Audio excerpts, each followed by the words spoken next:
अस्सलाम वालेकुम dear viewers में सीरीज़ स्टार्ट करने जा रहा हूँ जो कि बहुत ज़्यादा इम्पोर्टेंट है। जो रिसेंटली पोस्ट निकले थे सुपरवाइज़र पे, तो उसमें एक सेक्शन है general knowledge with special reference to Jammu and Kashmir. ठीक है, ये general knowledge with special reference to Jammu and, इसमें 20 मार्क्स हैं। 20 मार्क्स का है ये। तो इसमें 8 टॉपिक्स हैं। कितने हैं? 8 टॉपिक्स है इसमें। तो अगर आप इन 8 टॉपिक्स को प्रिपेयर करना चाहते हो और एग्ज़ाम ओरिएंटेड मटेरियल आपको चाहिए तो आप इस वीडियो ज़रूर देखना। तो इसमें 8 टॉपिक्स है। पहले इसको हम देखते हैं। 8 टॉपिक्स हैं। 8 टॉपिक्स में से जो 7 टॉपिक्स है पहला छोड़ के, क्योंकि ये करंट अफेयर्स है, इसको मैं मंथली एक वीडियो प्रोवाइड करूँगा मंथली, तो ये हो जाएगा वहाँ से। लेकिन जो ये 7 टॉपिक्स हैं इसको मैं हर एक टॉपिक पे 2 या 3 या 4 वीडियोस मैं सम अप करूँगा और एग्ज़ाम ओरिएंटेड मटेरियल आपको प्रोवाइड करूँगा। तो ये बहुत ज़्यादा हेल्पफुल रहेगा। और मैं ज़्यादा मतलब लेंथी टॉपिक नहीं बनाऊँगा, क्योंकि मुझे पता है, मैंने भी मतलब एग्ज़ाम्स को देखा है किस तरह पेपर्स आते हैं। तो बेसिक पूछा जाता है और एग्ज़ाम ओरिएंटेड होना चाहिए। जो कुछ भी हम पढ़ाई करेंगे वो एग्ज़ाम ओरिएंटेड होना चाहिए। तो मैंने इसको सम अप किया है। मैं इस पे 3 वीडियोस बनाऊंगा ऑलमोस्ट। जो ये हिस्ट्री है ना, जम्मू एंड ये हिस्ट्री ऑफ इंडिया, इसमें फ्रीडम स्ट्रगल भी आएगा। इसमें का जो एरा है, गांधीयन एरा है, और जो उससे पहला एरा है कांग्रेस के वो सेशंस हैं, न्यूज़पेपर, वो सब में इम्पोर्टेंट चीज़ें हैं ना, वो सब मैं एक एक करके आपको प्रोवाइड करूँगा। और ज़्यादा लेंथी भी नहीं बनाऊँगा, बस आप इसको देखते रहें। हम स्टार्ट करते हैं। सबसे पहले जो इम्पोर्टेंट है हमारे लिए वो है ये डेट्स। ये 4 डेट्स हमारे लिए बहुत इम्पोर्टेंट है। 1773 ये क्यों इम्पोर्टेंट है? क्योंकि first governor general of Bengal बना था इस डेट पे, वार्निंग हेस्टिंग। ठीक है, वार्निंग हेस्टिंग ये first governor general of Bengal था। उसके बाद 1833 विलियम बेंटिक, ये first governor general of India था, इसलिए ये इम्पोर्टेंट है। First governor general of India सबसे पहले। इससे पहले क्या था? Governor general of Bengal. अब क्या है? Governor general of India. ये 2 डेट्स इंपॉर्टेंट है। इसके बाद ये मतलब ये पोस्ट भी चेंज की गई, ऑल्टर की गई। इसके बाद 18 रिवोल्ट जो था 1857 का, इसके बाद जो गवर्नर जनरल है उसको अब वाइस राय कहने लगे। तो वाइस राय, अब गवर्नर जनरल नहीं था, अब वाइस रायज थे। तो फर्स्ट वाइस राय कौन था? लॉर्ड कैनिंग था उसका नाम। ये भी आपको याद रखना है। इसके बाद इसके बाद जस्ट अ मिनट, इसके बाद 1950, ये इम्पोर्टेंट डेट है। क्यों इम्पोर्टेंट है? क्योंकि यहाँ पे जो last governor general of India जो था और first governor general of India, independent India, ये याद रखना है। इंडिपेंडेंट इंडिया, वहाँ पे इस तरह की भी टर्म पूछी जा सकती है, तो वहाँ पे आपको ये चीज़ याद होनी चाहिए कि सी राजा गोपाल आचार्य सबसे पहला और last governor general of independent India, ये याद रखना है आपको। इंडिपेंडेंट इंडिया यहाँ पे पूछा गया है, तो आप ये भी याद रख सकते हो। इसके बाद आगे बढ़ते हैं। Important Wars in British India, ये भी आपको याद रखना है। डेट्स उतने ज़्यादा इम्पोर्टेंट नहीं है इस मतलब ये वॉर्स की, जो ये वॉर्स है ना, इनकी डेट्स उतनी इम्पोर्टेंट नहीं है। लेकिन इनमें इम्पोर्टेंट क्या है? ये ट्रीटीज़, ये इम्पोर्टेंट है, ये बहुत ज़्यादा इम्पोर्टेंट है। तो स्टार्ट करते हैं। जब पहली जो एंग्लो मैसूर वार हुई थी, तो उसके बाद कौन सी ट्रीटी हुई? Treaty of Madras. जब दूसरी एंग्लो मैसूर वार हुई थी उसके बाद कौन सी ट्रीटी हुई? Treaty of Mangalore. उसके बाद एंग्लो मैसूर वार जो थर्ड थी, उसके बाद कौन सी ट्रीटी हुई? सिरिंगापट्टनम। ये आपको याद रखना है। अब याद कैसे रखते हैं? थोड़ा सा माइंड मतलब यूज़ करेंगे, थोड़ी सी लॉजिक और थोड़ी सी मतलब आप समझ लें, ट्रिक आप समझ लें। यहाँ पे सबसे छोटा नाम है मद्रास, उसके बाद है मैंगलोर थोड़ा बड़ा, उसके बाद सिरिंगापट्टनम थोड़ा उससे लंबा। तो इस तरह आप याद रख सकते हैं। लेकिन आपको पहले ये नाम 3 पता होने चाहिए, उसके बाद ये ट्रिक आपको याद रहेगी। पहले नाम याद रखना, उसके बाद सबसे पहले मद्रास छोटा नाम है, उसके बाद मैंगलोर, उसके बाद सिरिंगापट्टनम। ये ट्रीटीज इंपॉर्टेंट है। ये डेट्स आपको, ये डेट्स नहीं पूछी जाती है। मैंने अब रखा यहाँ पे एक आपको एक व्यू पॉइंट बनेगा कि कहाँ कब ये वॉर्स स्टार्ट हुई थी। 18th सेंचुरी में, ये आपको याद रखना, 18th सेंचुरी इतना याद रखना बस। 18th सेंचुरी में ये वॉर्स हुई, इतना आप याद रखना। इसके बाद आगे बढ़ते हैं कार्नेटिक वॉर्स की तरफ। पहले हम देखते हैं कार्नेटिक वॉर्स क्या थी।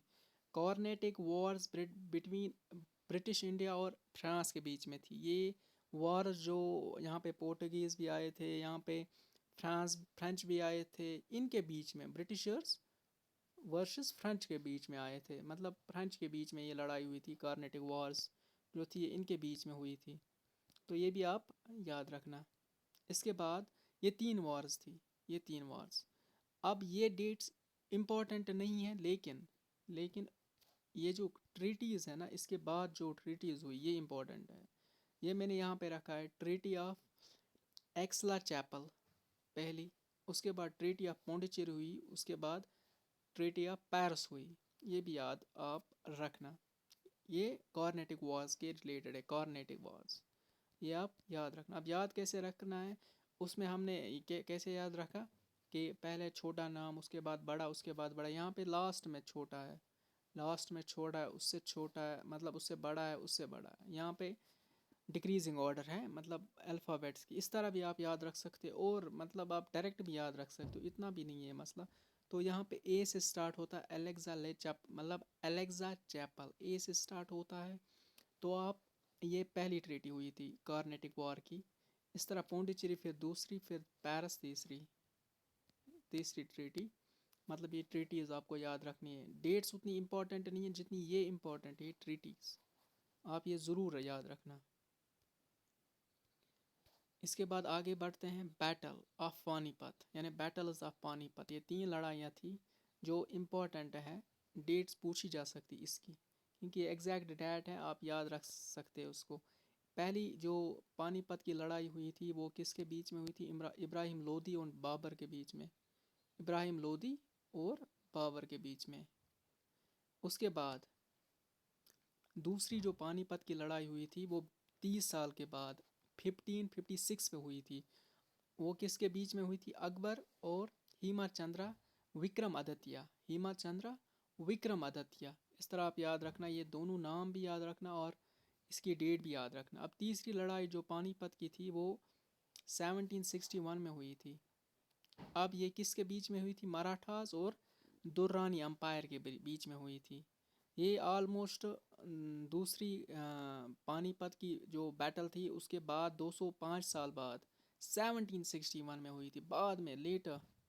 तो ये दुर्रानी अम्पायर और मराठास के बीच में ये तीसरी पानीपत की लड़ाई हुई थी। इसके बाद आगे बढ़ते हैं, मराठा वॉर्स। ये दो बस, बाकी ये दो आप डेट्स याद नहीं रखना, ये दो मतलब सीरीज सीक्वेंस ऑफ वॉर्स आप समझ लें। तो ये 3 वार जो है ना, एंग्लो मराठा वार फर्स्ट, एंग्लो मराठा वार सेकंड, एंग्लो मराठा वार थर्ड, ये आप याद, मतलब याद, डेट्स उतनी इम्पोर्टेंट नहीं है इनकी, लेकिन उन पे जो ट्रीटीज़ होती है ना बाद में वो इम्पोर्टेंट है।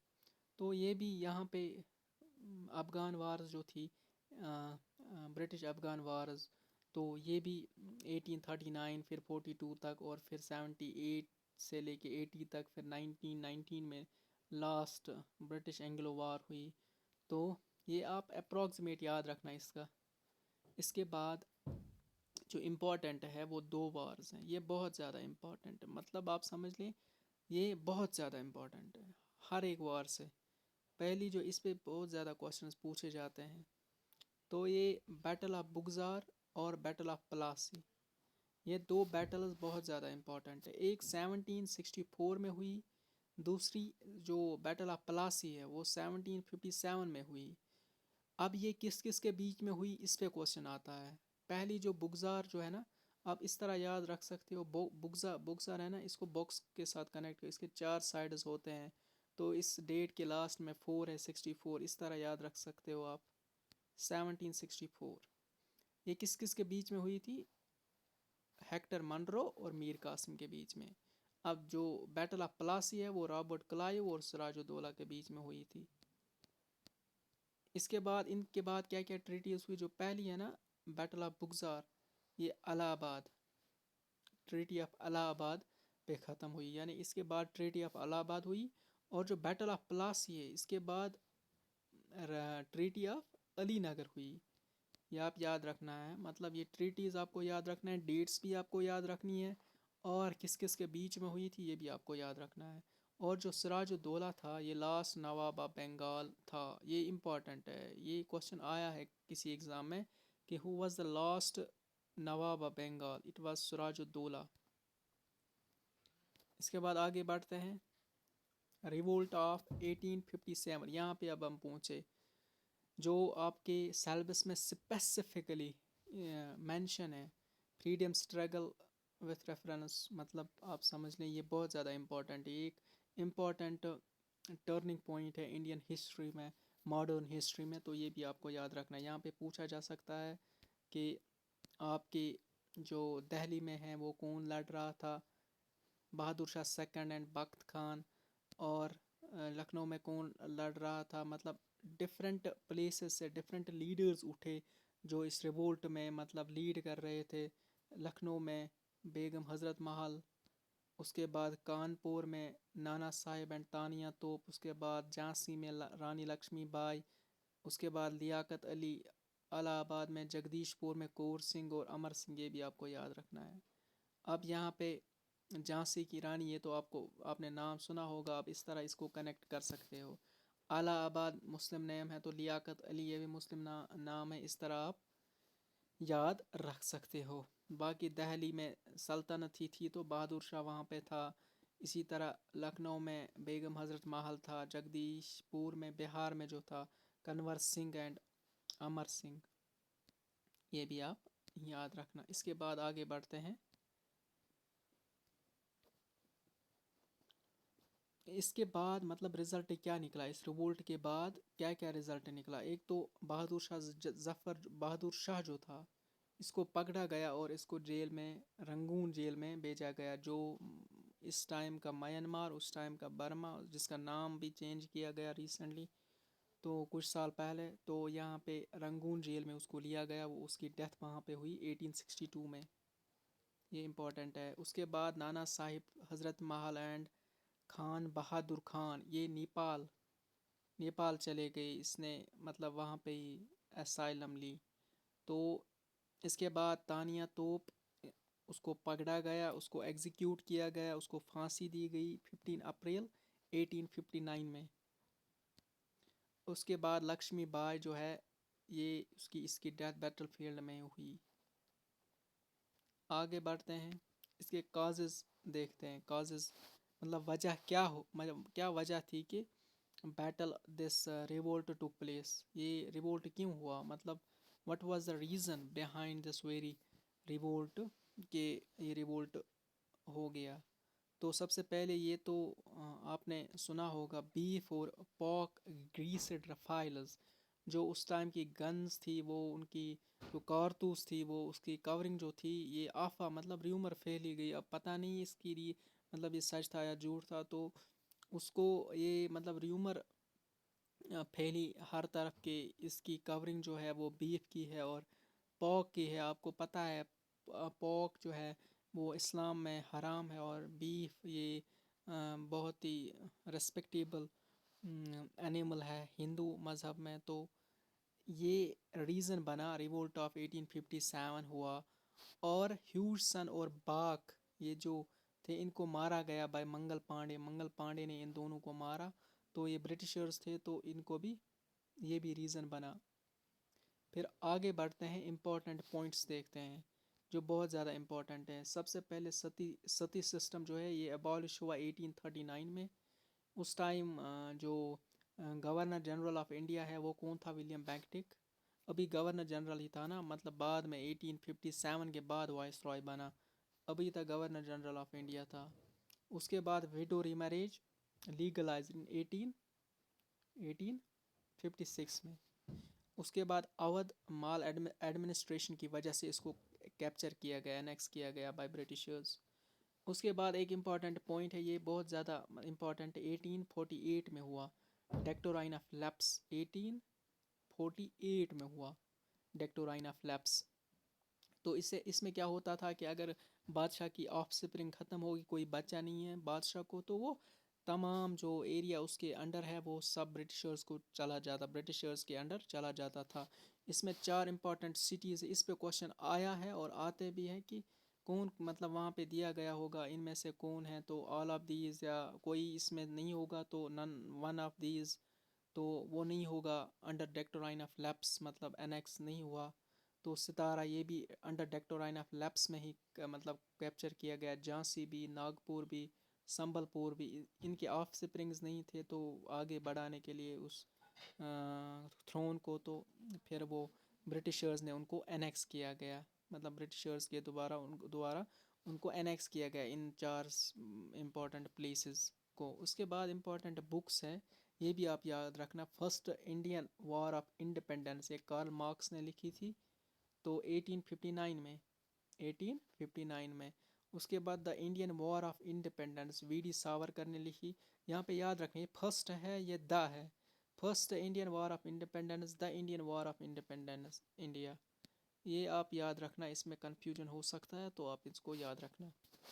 इसके बाद cause of Indian revolt, cause of Indian revolt, ये भी एक बुक है, ये सर सैयद अहमद ख़ान ने लिखी, जिसने अलीगढ़ मुस्लिम यूनिवर्सिटी की फाउंडेशन डाली थी, तो ये भी इम्पॉर्टेंट है। इसके बाद एक और बुक है, अगर आप याद रखना चाहते हो, उतना इम्पॉर्टेंट नहीं है लेकिन मैंने यहाँ पे रखा है, 1857 इन 1957, इसका नाम ही है यही, 1857 इन 1957, एस.एन. सिंह ने ये लिखी है, ये भी आप याद रखना। इसके बाद कुछ इम्पॉर्टेंट पॉइंट्स हैं जो आपको इम्पॉर्टेंट, मतलब एग्ज़ाम पॉइंट ऑफ व्यू से इम्पॉर्टेंट है, आप इनको याद रखना। परमानेंट सेटलमेंट कब हुई, स्टार्ट हुई है 1793 में बाय कॉर्नवालिस। कॉर्न किसको कहते हैं, मक्की को कहते हैं ना, मतलब उनके वो, तो परमानेंट सेटलमेंट ये ज़मींदारी सिस्टम के रिलेटेड था, ज़मींदारी सिस्टम के रिलेटेड था। तो आप इसको याद रखना कि कॉर्न भी ज़मींदारी करते हैं ना, कॉर्न को यील्ड, तो इस तरह आप याद रख सकते हो। कॉर्नवालिस उस time governor general of Bengal था। इसके बाद फर्स्ट इंडियन पोस्ट ऑफिस 1837 में हुआ, मतलब इस्टेब्लिश। इसके बाद फर्स्ट शिप जो यहाँ पे आई थी उसका नाम क्या था, रेड ड्रैगन, इस पर भी क्वेश्चन आया है तो मैंने इसको भी यहाँ पे मेंशन किया है। इसके बाद ये इंपॉर्टेंट यूनिवर्सिटीज़ है ना, ये इंपॉर्टेंट यूनिवर्सिटीज़, इनको आप याद रखना, इनकी डेट्स आप याद रखना। सबसे पहले अलीगढ़ मुस्लिम यूनिवर्सिटी 1875, उसके बाद यूनिवर्सिटी ऑफ इलाहाबाद 1887। लेकिन जो ये 3 यूनिवर्सिटीज़ हैं ना, ये सबसे पहले इस्टेब्लिश की, कोलकाता, बॉम्बे और मद्रास, 1857 में ही इनको तीनों को इस्टेब्लिश किया गया था। और इनके कोर्ट्स भी तीनों का, मतलब बॉम्बे का कोर्ट, मद्रास का हाई कोर्ट और कोलकाता का हाई कोर्ट, इन तीनों का हाई कोर्ट जो है वो 1865 में इस्टेब्लिश किया गया था, ये भी आपको याद रखना है। और यूनिवर्सिटी एक्ट जो 1904 में मतलब आया था, तो ये भी आपको याद रखना। और यूनिवर्सिटी ऑफ बनारस 1916, ये भी आपको याद रखना है। फ़िलहाल मैं ये डेट मतलब सम अप करके ना 19 रिवोल्ट तक मैं इस वीडियो में पहुंचूंगा। उसके बाद अब जो इसके बाद जो मैं वीडियो लाऊंगा वो 1857 से लेके 1947 तक मैं वो वीडियो लाऊंगा, तो उसमें सब कुछ क्लियर होगा। उसके बाद मैं important sessions of Congress, newspapers और जो इम्पोर्टेंट मोमेंट्स आई थी, तो वो मैं तीसरे वीडियो में लाऊंगा, वो सब कुछ सम अप करके, वो इतना तीन वीडियोज़ में वही काफ़ी होगा। उसके बाद आगे बढ़ते हैं, बस यही है इस वीडियो में यहाँ तक। तो आप इस वीडियो को शेयर करना और मुझे भी सजेस्ट करना कमेंट सेक्शन में, जिसको पीडीएफ चाहिए वो मुझे कमेंट सेक्शन में बताएगा, फिर मैं टेलीग्राम से उसको ये प्रोवाइड करूँगा। और जिसको कोई कमी लगी इस वीडियो में तो वो भी मुझे कमेंट सेक्शन में बताएगा, so that I can rectify it. तो thank you for watching this video, thank you so much.